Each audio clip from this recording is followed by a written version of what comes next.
So I just got done with a short trail run of about 4 miles. Thought I would share a few gear tips with you for trail running and long running.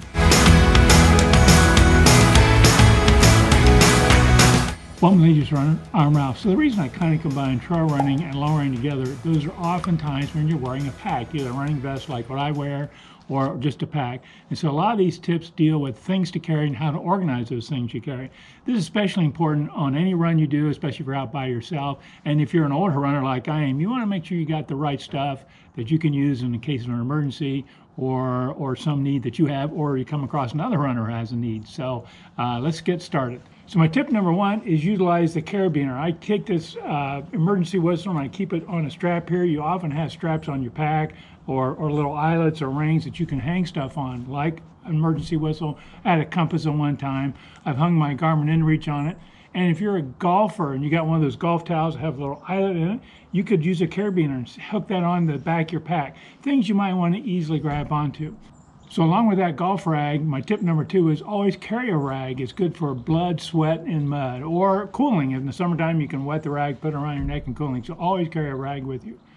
Now my third tip is my favorite tip, and that's to do with organization. I used to always put my stuff in my pack, and some packs have little pockets in them you can put things in. But I was always rooting around in there. Where's my bottle of ibuprofen? Where's my energy bar? Where's my headlamp? And things are just kind of helter-skelter. Couldn't find it because things are all jumbled together. And then a few years ago, I had the bright idea of putting things in Ziplock bags. Ziplock bags are great. You can categorize things, and it has also the added benefit of moisture protection. I've done 2 races this year that were rainy, and it kept everything dry. So what did I put in my Ziplock bag? So the first I have in my hand here has ibuprofen vial, has some biofreeze. I've got some wet ones in here for cleaning up. I have another bag. Well, this bag has my headlamp and some spare batteries. Now, I don't always bring this bag with me every time. I wouldn't have brought it today. I just brought it for the purposes of filming. But if I'm going to be out, early in the morning or in the evening where it might be dusky, typically in races, I have a bag for that. This bag here has some Band-Aids and some wet ones for cleaning up wounds. I also have some little packets of antibiotic ointment in there. A pair of dry socks. Again, if you want to bring some dry clothes, you can actually roll up a shirt, put it in a Ziploc bag, keeps it dry, and you'll have a set of dry clothes. Kleenex tissue is in this one. It looks like I also got some lens wipes in here. An extra energy bar, and I'll talk more about this later. Sunscreen. Now, this is not a Ziploc bag, but I carry sunscreen with me. So you can put all kinds of things in your Ziploc bags. Believe me, it's much easier to reach in there, pull a bag out, look at it, and say, is this the one I want? Nope, put it back in there. It makes it much easier to find stuff. And it's especially helpful during a race. If you're trying to find something, you don't want to screw around a long time looking for something. It's extremely useful. Now, my next tip is also a little bit something to carry that you might not think of, and that's duct tape. Again, I got it in a plastic bag. A little bit of duct tape. If you get a tear or rip maybe in your shoe or something like that, you want to repair it or your pack, you've got a little bit of duct tape. I just took some, rolled it up here, stuck in a Ziploc bag, and there it is. So my next tip is carry a few extra Ziploc bags. You might want to put some things in there along the way, especially if you're doing a race. You can go to an aid station, they got food, put some extra food in there and carry it with you.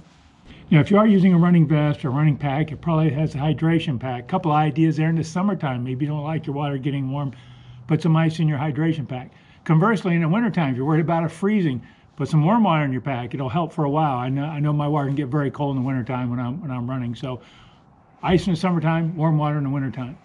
Now, another thing I also do when I run, trail run, even when I long run, is I usually wear some type of glove. And I left mine in my car. My car's down in the parking lot.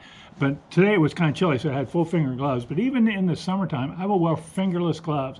Protects you mostly in case you fall, or when I trail run, I use trekking poles, so they help with the wear and tear in your hands with trekking poles. But I always wear some type of glove, because if you trip and you fly forward and you put your hands out, you're going to scrape them, and I've cut them before. So one idea for fingerless gloves are like biker gloves or rowing gloves or paddling gloves.